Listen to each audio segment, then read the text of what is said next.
Most people agree that we need to improve our economic system somehow. Yet we're also often keen to dismiss the ideas of capitalism's most famous and ambitious critic, Karl Marx. This isn't very surprising. In practice, his political and economic ideas have been used to design disastrously planned economies and nasty dictatorships. Nevertheless, we shouldn't reject Marx too quickly. We ought to see him as a guide whose diagnosis of capitalism's ills helps us to navigate towards a more promising future. Capitalism is going to have to be reformed, and Marx's analyses are going to be part of any answer. Marx was born in 1818 in Trier in Germany. Soon he became involved with the Communist Party, a tiny group of intellectuals advocating for the overthrow of the class system and the abolition of private property. He worked as a journalist and had to flee Germany, eventually settling in London. Marx wrote an enormous number of books and articles, sometimes with his friend Friedrich Engels. Mostly, Marx wrote about capitalism, the type of economy that dominates the Western world. It was, in his day, still getting going, and Marx was one of its most intelligent and perceptive critics. These were some of the problems he identified with it. Modern work is alienated. One of Marx's greatest insights is that work can be one of the sources of our greatest joys. But, in order to be fulfilled at work, Marx wrote that workers need to see themselves in the objects they have created. Think of the person who built this chair. It's straightforward, strong, honest, and elegant.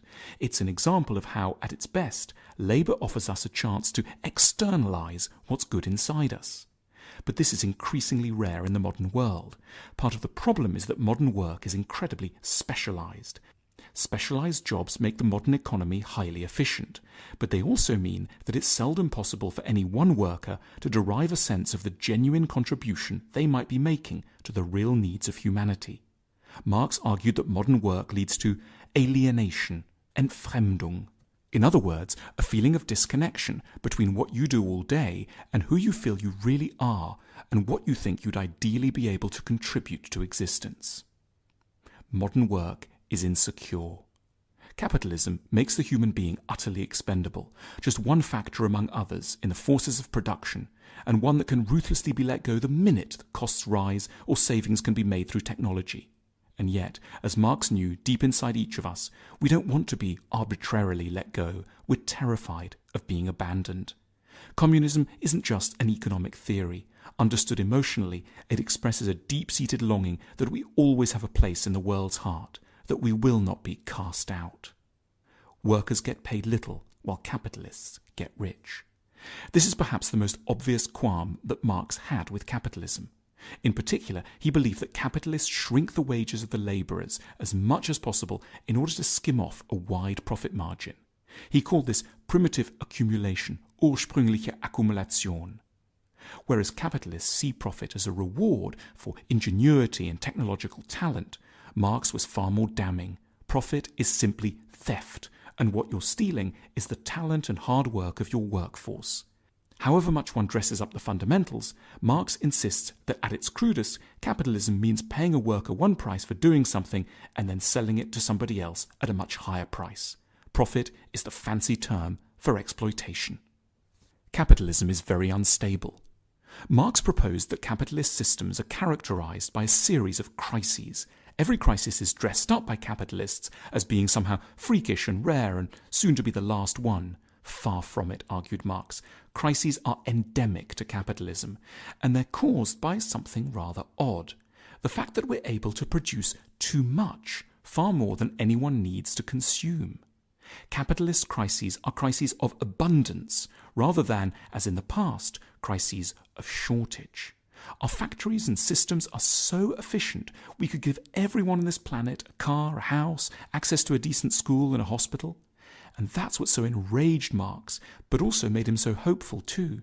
Few of us actually need to work because the modern economy is so productive. But rather than seeing this need not to work as the freedom it is, we complain about it masochistically and describe it by a pejorative word, unemployment. We should call it freedom. There's so much unemployment for a good and deeply admirable reason, because we're so good at making things efficiently. We're not all needed at the coalface.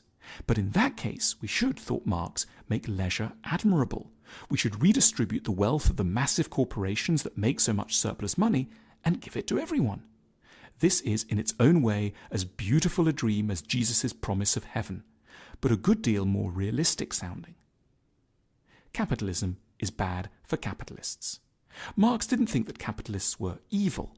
For example, he was acutely aware of the sorrows and secret agonies that lay behind bourgeois marriage. Marx argued that marriage was actually an extension of business, and that the bourgeois family was fraught with tension, oppression, and resentment, with people staying together not for love, but for financial reasons. Marx believed that the capitalist system forces everyone to put economic interests at the heart of their lives, so that they can no longer know deep, honest relationships. He called this psychological tendency commodity fetishism, Warenfetischismus, because it makes us value things that have no objective value. He wanted people to be freed from financial constraint so that they could, at last, start to make sensible, healthy choices in their relationships.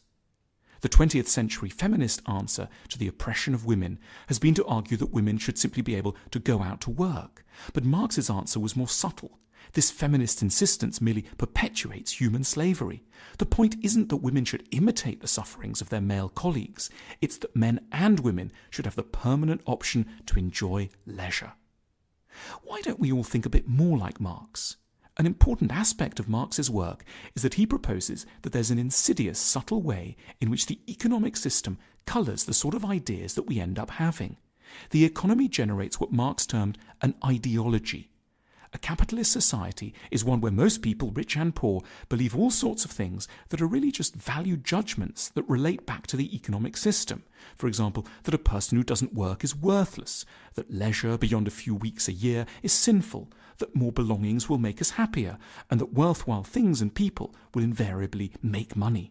In short, one of the biggest evils of capitalism is not that there are corrupt people at the top. This is true in any human hierarchy. But that capitalist ideas teach all of us to be anxious, competitive, conformist, and politically complacent. Marx didn't only outline what was wrong with capitalism. We also get glimpses of what Marx wanted the ideal utopian future to be like. In his Communist Manifesto, he describes a world without private property or inherited wealth, with a steeply graduated income tax, centralized control of the banking, communication, and transport industries, and free public education. Marx also expected that communist society would allow people to develop lots of different sides of their natures. In communist society, it's possible for me to do one thing today and another tomorrow, to hunt in the morning, fish in the afternoon, rear cattle in the evening, criticize after dinner, just as I have a mind without ever becoming hunter, fisherman, herdsman, or critic. After Marx moved to London, he was supported by his friend and intellectual partner Friedrich Engels, a wealthy man whose father owned a cotton plant in Manchester. Engels covered Marx's debts and made sure his works were published. Capitalism paid for communism. The two men even wrote each other adoring poetry. Marx was not a well-regarded or popular intellectual in his day.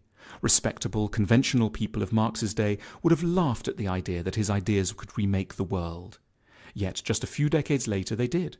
His writings became the keystone for some of the most important ideological movements of the 20th century. But Marx was like a brilliant doctor in the early days of medicine. He could recognize the nature of the disease, although he had no idea how to go about curing it. At this point in history, we should all be Marxists, in the sense of agreeing with his diagnosis of our troubles.